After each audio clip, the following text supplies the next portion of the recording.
Yo, we back in the madhouse and we getting mad deep. Man, I'm with my guy Kenny Malice, and tell us, who do we have today? What's up, everyone? Welcome back to the Mad Deep Podcast. Today we are joined by Deville. Yes, sir. What's up with you, bro? Thank you so much for pulling up. Really appreciate it. How you doing today? Pretty good, bro. Can't complain. Awesome. Honestly. I know we were a little bit late, so sorry about that. We appreciate you for pulling up, but can you give like the people a little introduction of who you are, what you do, and kind of like, you know? Yeah. So my name's Deville. I make rap music, other types of music, and I shoot music videos for a lot of artists, and everything else I do kind of falls under that umbrella too. Okay. Yeah, How'd you get started doing all that? I started rapping in like 2009 just because, like, you know, when I was young, I saw 50 Cent and I'm like, oh, right, that looks like something dope to do, you know, but it was never like something that I was like, oh, I'm gonna do it. It was just like, oh, I was fascinated by that shit. But I got like into rapping when I heard like Atmosphere, because it was like just underground rap. So it was like, oh shit, like there's shit that I could talk about now. Like, you know, I can't really relate to like the Candy Shop by 50 Cent when I'm like in third grade and shit. You know what I mean? So how did you get into like the underground rap? Because I feel like it's underground because not like, I feel like it's a niche part of hip hop that not a lot of people get into. Like, what about it made you want to get into it? Honestly, just there was a coolness factor to it for sure when I was young, where I was like, oh, a lot of people I know aren't hip to this shit. Like, got some like exclusive shit, so to speak, you know.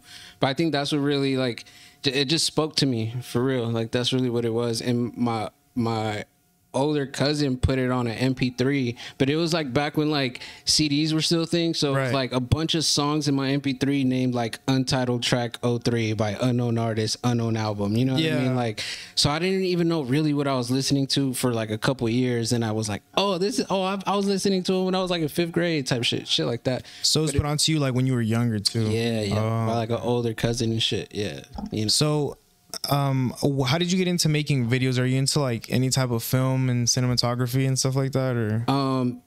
I like movies, but to be honest, people be tripping out that I ain't seen a lot, because they're like, oh, you shoot videos, how the fuck you ain't seen like Forrest Gump or some shit? Oh, you haven't seen Forrest Gump? Nah. Like, what are the movies that you haven't seen that everyone trips out on you for not seeing? Like, I haven't seen some movies too that people. It's hard for me to even know because I haven't seen them, so I don't know what. Like I watched Scarface like in 2018. Like, okay, that's a good one. Type shit. Yeah. Have you seen Pulp Fiction? Yeah. Yep. Have you seen any Star Wars movies? Yeah, but I ain't really seen the first 3 that ever came out, like 4, 5, and 6, like that. Just I get the gist of what happened, but I ain't seen them. Yeah, not really. I just watched Blood and Blood Out like earlier this year for the first time. Shit, you know what I mean? I actually haven't seen that one. See, all right. Is that the one in LA? Huh? Is that the one in LA? Like yeah. Like and then like American Me, all that shit. It's crazy. You gotta watch that. Yeah, I'm gonna have to watch. I think I seen clips of it when I was like scrolling through TV and it was playing like on a certain channel. Yeah, the homie just played it at the studio, so by default I watched it. You know Fire. what I mean? Okay. So then what movies are you actually into that made you want to get into it? It wasn't even movies, to be real. Like, how did you? I got into like doing video. I was a YouTube kid. Like, YouTube came out in like 2005. I was like in 5th grade or some shit. And before I was even rapping, I was vlogging. I was already like just shooting stuff with my friends, with my family, and just putting it together. No one was watching it. I was just doing it, you know. And that was before I even rapped. So I owned a camera before I ever rapped on a microphone, and that's how it really started. It was just doing vlogs. It was never like, oh, I'm gonna film music videos when I grow up. I didn't even know it was gonna turn into that. You just kind of fell into it. Yeah, I was just having fun. I was just some kid in middle school vlogging. You know what I mean? That's how most things happen, to be honest. Like, you just kind of fall into doing stuff. Yeah, it was just some natural shit. Like a lot of stuff that happened in my life was just me having fun, and then it became something. I never was like, oh, let me figure out a plan of what I'm gonna do in my life. I had no idea. I just knew I wasn't going to college. I just knew that. At what age did you get into rapping? Shit. I wrote my first rap in like 5th grade. I was probably like 9. Do you remember what you wrote? Yeah, it's hella dumb. What was it? It was it's crazy because I had the word zoo in it, and I didn't even have a rap name at this time. But it's crazy. It's just my life is full of full circles. But it was like And mind you, I was a 5th grader, but I was like, yo, your mom was a hoe, but your daddy don't know because he's at the zoo picking up monkey poo. Like, that's it. like, I was just a little kid. And it was just like rapping with other kids, just making fun of each other. It wasn't like I was writing like shit about my life yet. You know what I mean? Yeah. So where'd you grow up at? I'm from Vacaville, California. I've been there like my whole life. I never really moved around. I just stayed there, and I've been in LA since like 2019. So where's that at for the people that don't know? It's like literally between like Frisco and Sacramento. I'm like 15 minutes away from like Vallejo. Right outside what's considered the actual bay. So you're from NorCal. Yeah. So kind of tell me more about, because like when you came in, something that I noticed was your outfit. You're pretty dripped out. I like your style. Thank you. Where'd you come up with the inspiration for your fashion? For your fashion sense? I feel like I got hip hella late to shit. You know what I mean? Like, I feel like I ain't really been fresh till like recently, maybe in the past 3 years or something, you know? And I don't know if I gain inspiration from anything. I just like kind of see what works and what works with me. You know, I go through phases. Like I went through you know, when you grow up, you dress all cholo like and shit, and then like skinny jeans came in, and now people are dressing like skaters. Like it just always changed. But I had this homie who he does like clothing. His name's Rob Anthony, and I remember he would come to the studio in Reseda, and he would start coming in and cutting his shirts, and I didn't know why, and it was like, if you just wear shit that's proportionate to your size, like your fit, you can wear. Look, I have a shirt that says UC Davis Dad. That I got at the thrift store. It's fucking dumb. But if you just cut shit and it fits you the right way, bro, you're gonna be fly. It's really about just getting your measurements right. So it's all about proportions. Yeah, 100%. So like, I don't know. It's just, I don't know if like where I'm from really dictated too much of how I dress. Like people in the Bay dress hella different than I do. Like, I guess one thing was I did always want to stand out some way. So I'm like, oh, everyone's rocking that. I'm not going to do that. You know what I'm saying? Yeah. Because a lot of kids in school, they're just like, oh, everyone's starting to wear this. I'm going to wear that. I always went the opposite way. Living in SoCal and NorCal, like what are the differences that you've noticed from down here and up there? Slang is the first thing. Slang? Yeah, slang's definitely different for sure. So different. There's a lot of divide in races down here in LA. Like in the Bay is like a melting pot. Like, yeah.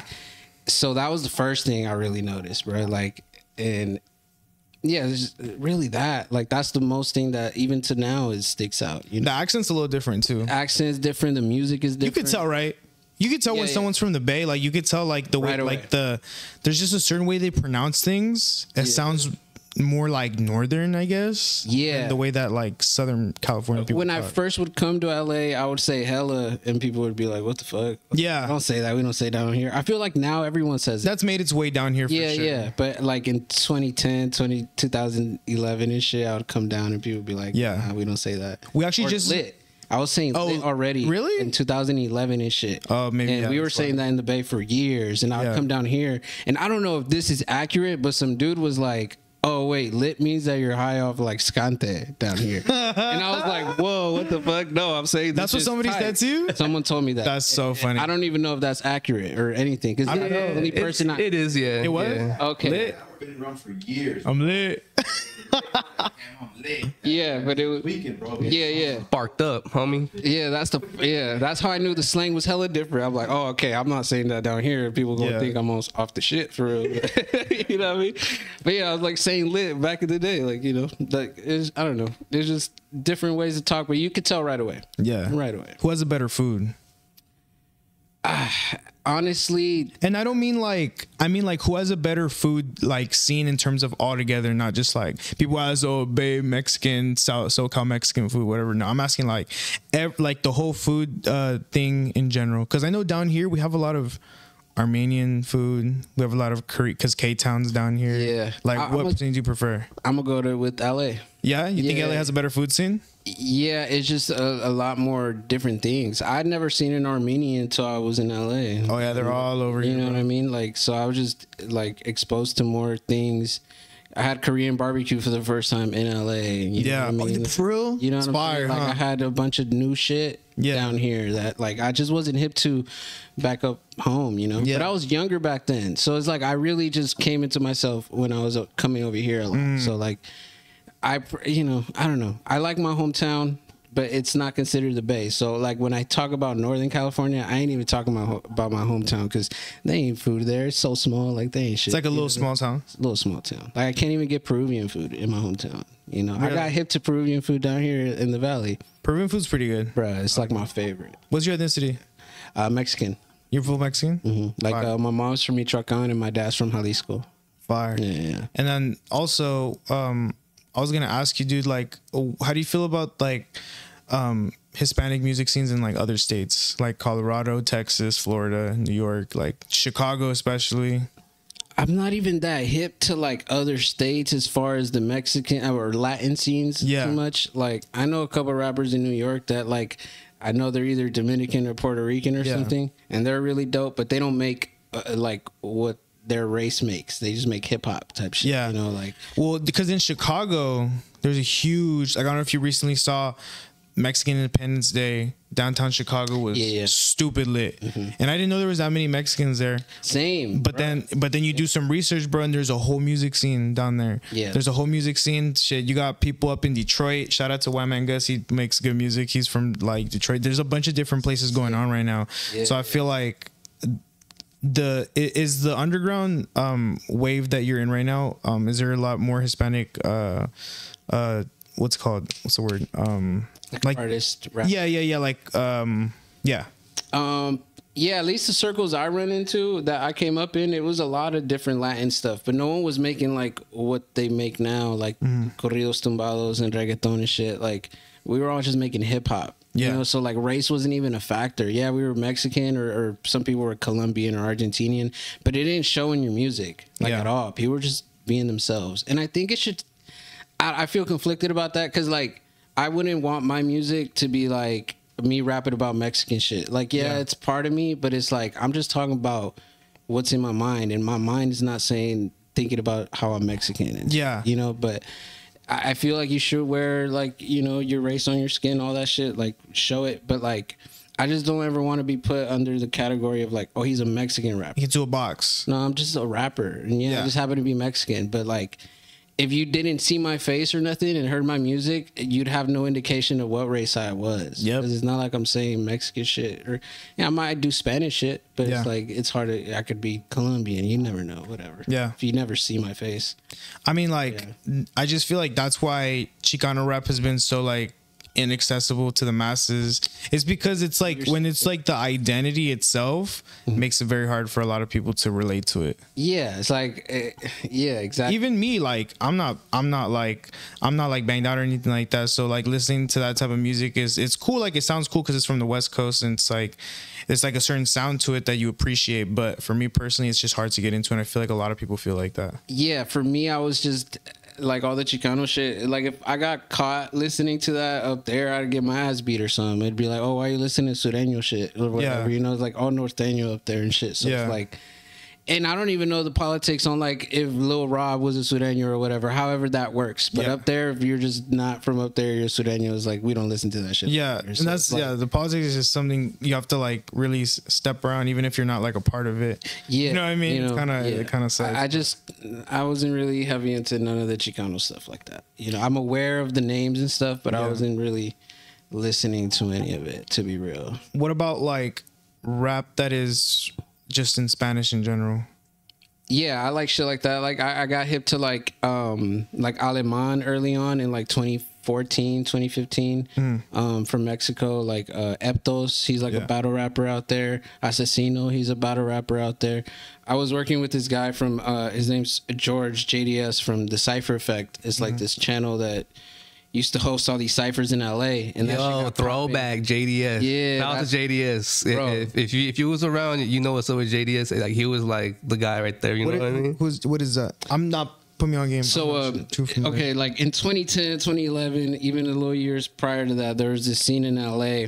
It's like this underground rap scene, very boom bap, old school shit. Like, and JDS was like oh, there's like a lot of talent here and no one's giving them a platform. So he started this channel called The Cypher Effect, and he would get a bunch of rappers to rap together on one beat and do video. And for a lot of these artists, it was their first time ever being on camera, right? Or like even being showcased to new fans that wasn't just on their Facebook page or some shit. And I got tapped into him. He like reached out to me. I was part of the scene down here, but I was in fucking Vacaville, and I was like 16. I was still in high school. Everyone in the scene was like 21, 22. So they're like, who's this little kid or whatever. But he gave me a chance. He brought me out, and I would shoot or be with him while he shot a lot of them, and then that shit got popping in Latin America. So he took me to Mexico City, and that's when I met like Aleman, Neptos, Asesino, a bunch of other people, even from like Spain and shit. So I got hip to Spanish rap very, very early on, and for a while I still wasn't even trying to jump into that, just because like I didn't like how my voice sounded. It sounded too like it's like my second language or something, and I'm listening to people who sound authentic, and I'm like, like I can rap in Spanish, but it took a long time for me to get comfortable with my voice. But yeah. Do you find it easier to make bars in Spanish or English? It's the same both ways. It's a little more difficult in Spanish just because my vocabulary is more limited, but the way of thinking, it's the same. You know, it's still my brain. So I could still like articulate what I'm trying to say, but I know there might be easier ways to say some things for sure. That's something that I've noticed. Like if I ever try to like make a song and if it's in Spanish, for me, the fact that I'm more limited makes it easier, kind of, because you have less words to overthink with. Yeah, Does no, that make 100%. sense? Yeah, no, that's so true. Damn, that's a good ass point. Because then I'd be making a song, I'm like, damn, this sounds like lyrics, but when I make lyrics in English, I'm like, it sounds like I'm writing a sentence. Like it doesn't sound like a song. Yeah, no, you know like I mean, everything's like a muscle for real. Yeah, you just got to keep doing that shit, and you get like buff or whatever. So like, the more I just like in 2020, I started listening to hella flamenco music and just hella shit from Spain. That's dope. And that's what ended up me loving all the Spanish shit that's coming up now. Cause I like Spanish shit, but I'm not like heavy into like corridos tumbados and shit. Like, what about reggaeton? You like that? I'm all right with it. I'm all right with it too. Like it doesn't hit me how it does other people, but it's not bad. Like it's not like I listen to it, I'm like, that shit trash. It's like, no, that's good. It's just not for me. Yeah. And corridos tumbados, fire shit. It's just not for me either. I like Spanish music, but it's just gotta be experimental, like for me to really like it. I don't know. Like I'm just more on the Spain side of shit that I like. Even though I'm Mexican, I like what they're doing over there a lot more than the Mexico scene. Even though like all that shit is super dope. Like I like Peso Pluma, I like all that shit. Like it's dope, but I have a preference. Yeah. So you've been to Mexico. Been to Mexico a couple times. Mostly like growing up. I ain't been since. Well, I went to Tijuana maybe like a year and a half ago. That for my first time and shit. But like, I ain't been. What'd you think, TJ, for the first time? What was it like? It was really cool. Like I thought it was a trip how I'm like in San Diego 1 minute and then I'm crazy in Tijuana the next, and it's so different. So poor. Yeah, and I'm used to like getting on a plane and I'm deep in Mexico, somewhere deep down south. But not just right there. But just seeing the change right away, that tripped me the fuck out. Yeah, it's right there. What the fuck? This is insane. When I was in El Paso, bro, I thought that shit was trippy because you could see Mexico.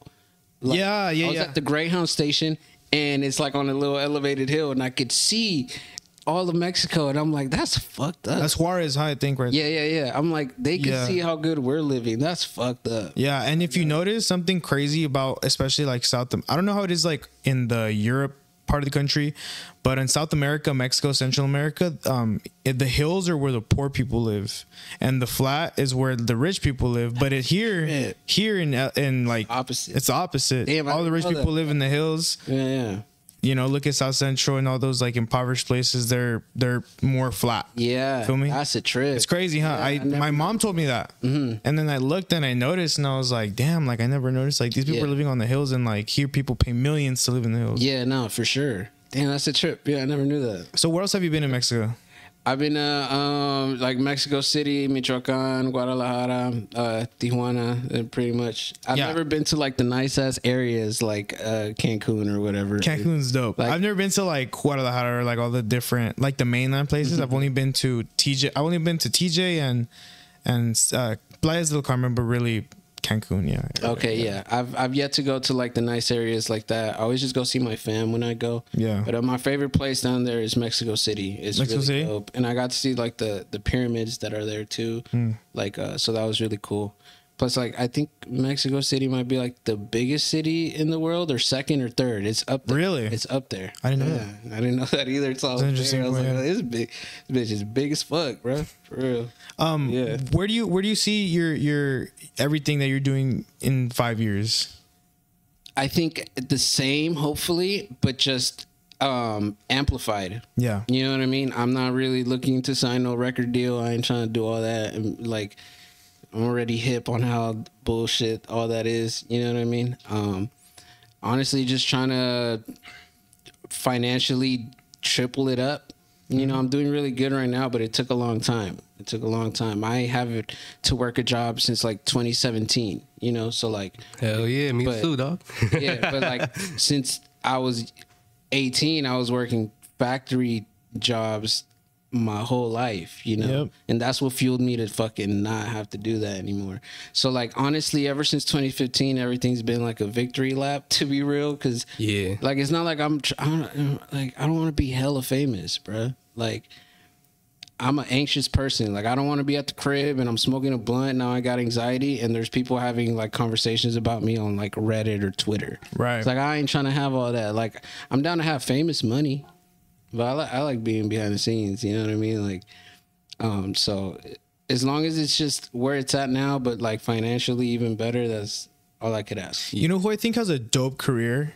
I think someone who like their level of fame and their kind of fans are like the perfect level. I think someone like Currency, Yeah. who has his like, he has his fan base, bro. Like they're gonna support everything. He doesn't need to like be too out the way of anything. Like, what's cool about artists like that, and a lot of my favorite artists are like that too, is you can have your own fan base and feed them, and whether the music landscape changes, is they don't have to, because their fans want them for them, not what's popping. So it's like you could be yourself, and every time you drop, there's a guaranteed fan base that's going to eat it up.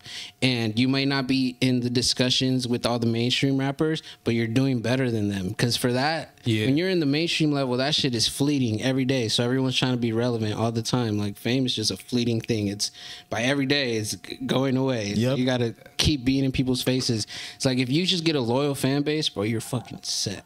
You know what I mean? Yeah. And speaking of people with loyal fan bases and also one of your favorite rappers, we got to talk about the Atmosphere. Yeah. We got to talk about like... Perfect example. You know what I mean? Tell us how you and Atmosphere linked. How'd you go from being a fan to being on tour with him? Having songs with him, bro, like doing projects. Like, come on, man, like that's crazy. Yeah, nah, it's a trip. Atmosphere is the reason I started rapping, right? So like, and when you first start, you try to be like your favorite rapper. You're just like, cause that's all you know. So like, he heavily inspired me for so long. And what's crazy about working with him now is that I never had a list of people I wanted to work with where it was like, oh, I need to work with him and him. Like, yeah. What I like most about working with him is that it just fucking happened. Like, I didn't try to go for it. Yeah. Basically, last year in October, he was on a tour and he brought out my homegirls Blimes and Gab to open up. I went on a tour with them in 2019, right before the pandemic, and I was doing all the recaps for them. So me and Blimes and Gab have been cool for years. So they were like, oh, we're going on tour with Atmosphere. You want to come and do the video? Like, we can't pay you, but like, if you want to come. And I'm like, fuck yeah, what the fuck? We get a tour with Atmosphere? That's fucking dope. Like, because they knew I loved him and shit. So I fucking go to the first show. It's in Sacramento. First time I ever seen Atmosphere play live was in Sacramento. So that was a trip already. I'm like, oh, this is full circle. I go to the and I met Slug in like 2019 on that Blimes and Gap tour in Minneapolis. But he was just like, he didn't know I rapped or nothing. I didn't say nothing, right? So I was just like a passing thing. I was just like, what's up? So then we're at the show in Sacramento, and I do a recap for their set. Just for fun. I posted on my second page. It's low key. I didn't share it, but my homegirl saw it and she shared it. He follows her. So he's like, oh, I seen the video you did for us. Like, you down to do recaps for the rest of the tour and you know, I'll pay you at the end? And I'm like, fuck yeah, all right, cool. That's tight. So then, you know, I'm just the video guy for the opener. So I was staying out the way, you know what I mean? I'm just filming, whatever. I'm not in his face like, oh, dude, I rap too or nothing. I've never told him once that I rap to this day. Like, he knows now, obviously, but I never told him I rapped. And throughout that tour, we just got cool. And then he, like, followed me after the tour. He saw I do videos. And he's like, oh, I'm going to go to LA. This was in December of last year. And he's like, oh, I need you to shoot 2 music videos for me and do like BTS for these other 2 videos I'm doing. And I'm like, hell yeah. So he came out. And then throughout those 4 days that we were shooting, we got really cool. And then in like February of this year, he just called me and said if I'm down to go touring in Europe and go open up for him. And I'm like, fuck yeah, I've never been in Europe ever in my fucking life. So I went, and then we got really cool there. And then he invited me to go on this tour in the summer. I was on tour with him, Sublime, and Slightly Stupid, which is like a reggae band type thing. Yeah. This was like 100 people production shit, like 7 big tour buses, 8 like trucks with just lights and shit. It's like big ass amphitheaters every show type shit. Like, it was the biggest production I've ever seen. And that was July 5th to like September 3rd. So I was gone that whole time. We got really cool. Like, if you with somebody on a bus, you're practically like living with them, you know, so you get really cool with people. So yeah, just through that, and on that tour we were making music too, which was fucking mind-blowing, you know what I mean? And then yeah, just meeting all his fans after the show, and then they're going crazy about him. I'm like, bro, I'm happy to be here too. Like, I'm just a fan like you guys are. Like, I'm just, bro. So that's how that happened. It was just naturally, just like through the tour thing, the first one where I was doing the videos, it just naturally happened like that. Yeah, that's what's up. Hey, yo, all these rappers out here gotta take notes, man. Don't force it; it'll come to you. Yeah, nah, don't force it. Yeah, bro. My whole life is just go with the flow, bro. Don't, because it's like I could have told him right away, like, bro, you're an inspiration. You made me start rapping. You know how many times that motherfucker's heard that shit? Like, so many times. Probably 100 times a day. You know what I mean? I was like, I'm not going to be that guy. Like, I'm going to just be cool with him. I never told him I rapped. He had to go find that out on his own. You know what I mean? Like, and he was the reason I started. I didn't even say that. I didn't tell him that he was the reason I started rapping till we were in Germany. Like, and I was a little drunk. I just told him. He's like, what the fuck? I'm like, yeah. And but it just happened naturally, bro. And you just gotta like let shit happen. Don't. And that's how you know he really fucked with you. He found music on his own. He was like, hey, yo, you know, let's fucking work. Yeah, and that shit's a trip too, because he's been on tour with hella artists that I think are better songwriters and got bigger fan bases than me, but he ain't make like a whole tape with them on tour. Yeah, you know. And I think that really happened just because me and him got hella cool. Like, fuck the skill levels and shit, fuck all that. It was just me and him get along hella great, just naturally. So we just started making music, and I'm like, yo, like, I'm about to drop like a project with him. That's kind of crazy, like, to me. Like, if you told like high school me that shit, my head would have exploded or some shit. Like, it's just, life's a trip, bro, for real. It's a big. Where were you the first time that you heard Sunshine? Oh, I don't even know, bruh. Because I still remember the first time I was introduced to that song, and I was like, yo, what? That's crazy. Nah, you know, I don't remember when the first time I heard that shit, but like, there is something special about that song. On tour, bro. Every time that first note, that piano hits live, they go loud as shit, crazy, bro. Where everyone starts screaming. There's nothing more beautiful than just seeing some shit like that. Because motherfucker been touring for like 20 years and still sells out. It's like, the baby could have sold 500 tickets wherever the fuck it was. For real. And this is an underground you know rapper we're talking about. Underground, independent. Bro, that's what I'm saying. If you get your own fan base, bro, and just feed them. And he never changed his music based on what was popular. He just did his own shit, even back then. So it's like, that's just the model I'm following after. But yeah, I don't remember when I first heard that, but the first Atmosphere song I heard was Vampires off God Loves Ugly, you know. For sure. But when I was first listening to Atmosphere, I didn't know it was Atmosphere, though. It was still like unknown track, unknown album on an MP3 player. I feel that. I didn't know it was Atmosphere till 2008, and they dropped When Life Gives You Lemons, and I put 2 and 2 together. I'm like, oh, this is the dude that I've been listening to my whole fucking life. That's crazy, you know. But I was just a little kid, so I couldn't find the info. You know what I mean? But yeah.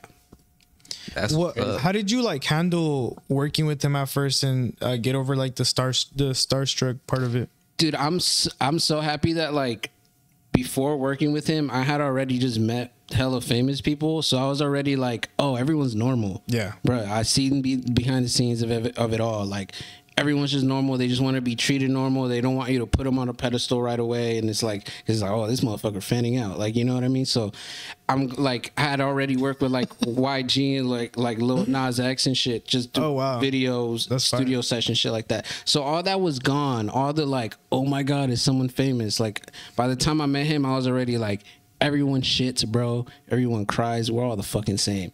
So like, I don't know how I would have if I hadn't met who I had met and worked with and seen all the shit I seen. I probably would have been told them like, oh my God, you're the reason I started rapping this shit. Crazy how all that might not have been your break, but it gave you the opportunity to be ready for your break. Huh? Yeah, 100%. Crazy. Yeah, it's funny how that shit works, but it's like if I had met him any other time, I probably would have. It probably wouldn't have went as great as it's gone, if that makes sense. But yeah, it was just like already just working with people and being in LA and seeing all the shit, how it really is. That kind of made me ready to like, bruh, any famous person can walk in here and I'm not going to fan out because like, bro, they're just normal. You know what I mean? Everyone's normal, bro. They no one, there's nobody that you'd be like, oh, I think shit. Mac Miller would have been someone, but he's long gone. Other than him, like there isn't. Once Mac Miller died, he was like after Slug. Mac Miller was my favorite rapper. Yeah, that's what's up. And when he passed, I'm like, oh yeah, it's gone. There's no one that I'm like, I need to work with them or I want to meet them. Like everyone's cool. Like I like a lot of artists, but I'm not like fucking aiming to work with nobody or like can't wait to meet somebody. Like, how'd you feel when Mac Miller passed? That shit was a trip. Like, I feel like if he was gonna pass away at any point, it would have been like during Faces or something, during that mixtape, because he was like off the shits for real. So once he like made Good AM, the Divine Feminine, and like Swimming, and he was getting better, I didn't think he was ever finna like overdose on anything. Like, you know, I thought he was gonna be straight. So when that shit happened, it was crazy is he passed on September 7th, which is Slug's birthday from Atmosphere.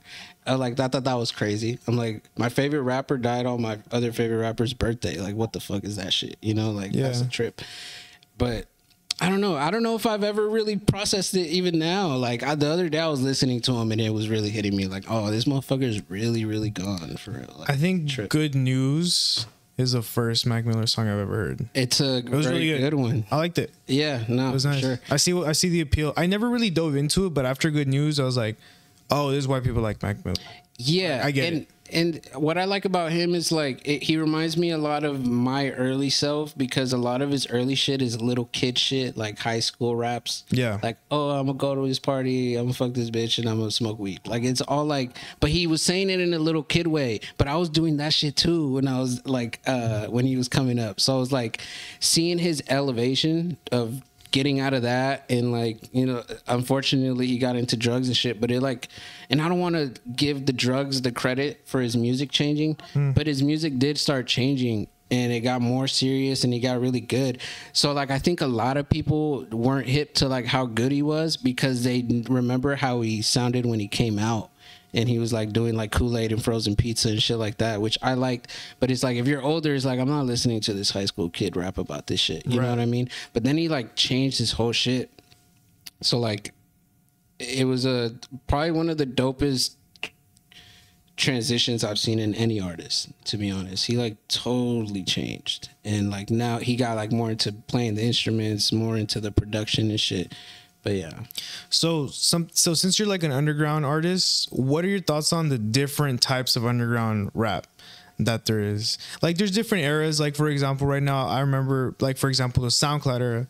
That was technically an underground hip hop. And then right now you have people like, I mean, he's not really underground anymore, he's pretty mainstream, but people like Yeet, like that whole scene, like they're considered underground too. I don't know if you listen to any other underground genres. Not too much. I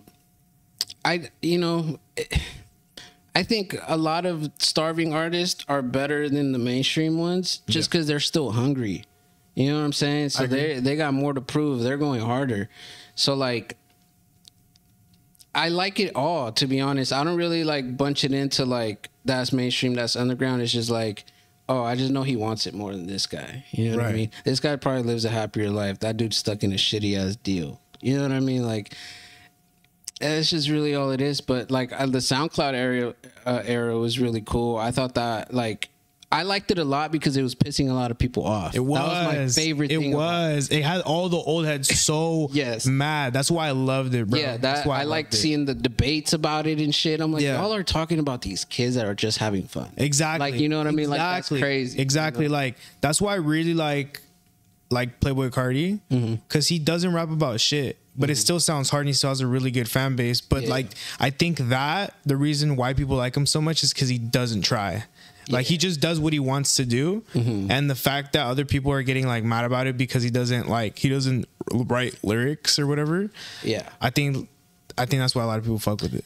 For me, bro, like music just makes me feel good. That's why I love it. So like, as long as it makes you feel good, like who fucking cares what they're rapping about? For real, like just don't go listen to it. Like I don't know, like.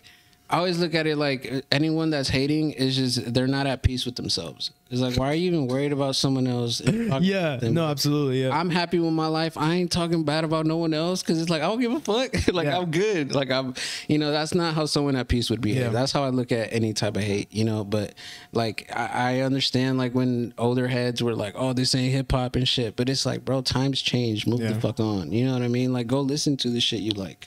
You don't gotta listen to fucking XX or fucking whoever was Smoke Perp, whoever was popping at the time. I love Lil Pump when he came out. That shit was amazing. That shit was crazy. Like D-Rose, all that. Yeah, shit. Like, you feel me? But it's like I remember at the time everyone was hating on it. But I'm like, bro, they're just having fun. I can't believe you're hating at kids that are on the playground right now, just having fun. Like, that's true. Like, that's true. Yeah, you're on the bench, just like, oh, fuck them kids going down that slide. Fuck them kids. You know what I'm saying? Like, it was weird to me, bro. It's like y'all fucking weird, bro. Bro, like fuck them kids going down that slide. It's like the old ass dude at the park. Kids having fun in their room. At the park. Yeah, some random ass person on the internet. It's like that one Squidward meme of him looking outside the house. This has to be the best analogy. That's exactly what was going on. This has to be the best analogy to fucking define the SoundCloud era. Because it's like, that one picture of fucking Squidward looking outside of SpongeBob. They're all having fun. And he's all fucking mad. He's all That's old heads with the SoundCloud era. Yeah, that was funny, bruh. Yeah, that's old heads with any rap in general. You know what I mean? Yeah. Soulja Boy killed hip hop. Oh my god. Oh my god, bro. Can we talk about Death of Autotune? That fucking song by Jay-Z was trash. Wait, did you say Soulja Boy? Yeah, that's what people were saying. Soulja Boy changed. That's why Jay-Z dropped the Death of Autotune, bro. Can we finally admit that song, bro? How long has it been? Can we finally admit that the song was fucking trash and it was fucking industry planning? Go bump that shit today, bro. That shit's not popping. Who the fuck bump that shit? Why was that on Billboard? Why was that top 5? Fuck out of here with that bullshit, homie. I love that. No, I love that energy. We need SoundCloud. We need effects like boom, boom, boom. I don't want to co-sign what you said only because I've never heard that song. So I you know what I'm saying, but I like that you're. Well, all you gotta know is Death of Autotune by Jay-Z's fucking garbage. Just off the title, I know it didn't age well. Just off the fucking the whole production, everything, the lyrics. It's like for Jay-Z, like, you know what I mean? Like, come on. Yeah, like, at least. Damn, I'm a bump that shit on the way home. You know, it's like Jay-Z kind of disrespected his fucking legacy by dropping that song. No cap. Crazy. Nah, I love that take. I love hot takes. Nah, me too, bro. I love a little tension in the air. So man, I'm just saying, bro, because when that song came out, everyone was like, "Oh, Death of Autotune! Oh, fuck, Autotune's done with. Jay-Z just killed this shit. Oh, top 5 Death of Autotune. You see that shit? Autotune is done. Autotune done. You hear me? Fuck, it ain't hip hop. Yeah. Like, nah, bro, that shit was lit." Yeah, like Funkmaster Flex. It's crazy because basically as hip hop evolves, it's like you're just building more floors on this building, and it's like so you're mad that we're just building more floors. You don't got to go up the elevator to those. Yeah. We still have all the shit you like in the foundation. Yeah, sit your ass down on that park bench and handle little kids playing, huh? Old man. Yeah, there we go. Yeah. Get off the field, old man. Yeah, nah, for real. No, but trip, man. But I really appreciate you coming by, bro. Do you have any like advice for the young kids coming up that want to do what you do? Yeah. Make sure that you do something that you love doing, but I mean like genuinely love doing for just the love of actually doing it. Because if you get into some shit and you're looking for success and all this shit, it's like it might not happen so fast for you. And I know a lot of people that wanted it to happen fast and they gave up because you weren't really doing it for the love of doing it, bro. Like, I didn't find success for a long time, but I didn't care. And I knew at that time, I was like, if this shit never work, I'm gonna still do it. If I still gotta go work a shitty job, guess what I'm gonna do when I get off? I'm gonna go fucking rap. Yep. You know what I mean? I didn't fucking care. And I think as long as you don't care and you're doing it for the love of whatever it is you're trying to chase, you're gonna get to where you're trying to go. But you just gotta enjoy the ride, bruh. Like, that's the number one thing, bruh. Like, once you get to the destination, you're just at the destination chilling. Like, the best thing about the destination is all the people you met on the way there, all the things you experienced, the shit you heard, the shit you saw. That's all that really matters in life. So as long as you just embrace your journey, that's the magic. Don't get like so blindsided by the gold at the end of the road, because the gold is also on the way to it. You know? Real. Yeah. That makes any sense. Yeah. That's real. Hell yeah, couldn't have said better myself with some wise words, no cap. Come on.